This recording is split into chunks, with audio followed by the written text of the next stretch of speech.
Into artificial intelligence is rapidly growing, and in the last year the most advanced AI robotics are being made. However, this leads to issues with the law and society. The jobs and the tasks humans have been doing for decades are being replaced with AI robotics. It is becoming more evident that this disruptive technology is only going to raise more questions and concern as it develops. The area I am focusing on is when a machine mimics cognitive functions that humans associate with other human minds, such as learning. For example, Google developed an AI system that taught itself to play the game Atteria.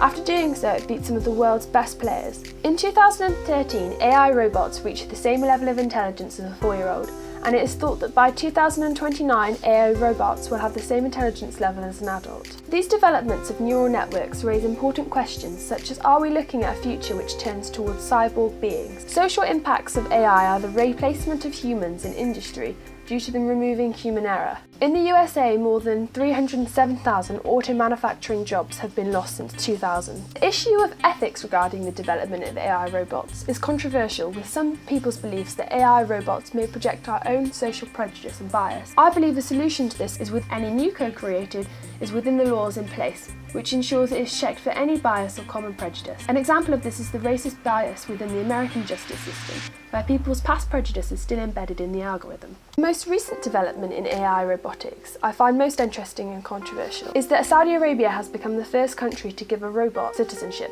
The huge issue with this is that the AI robot has more rights than the women in the country. It's been argued that machine learning is not advanced enough yet to have these problems with being policed. I believe it is crucial for all countries to update their laws and keep an eye on developing technology.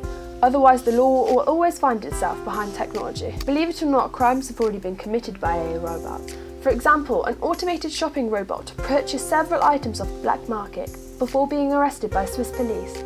An issue with this is that the initial talks about the rights of robots have not been appropriately dealt with or discussed enough. More advanced methods allow the growth of biological brains that are able to develop within a robot body. I believe that, as a human, we do not possess less rights than a robot. In the future, I believe there will be issues on topics such as human rights around the world, as the levels of human rights vary. An academic paper titled Robot Rights talks about expanding the range of arguments for moral consideration by looking at the consciousness of the robots itself, to come to a conclusion on its own whether they should have rights or not.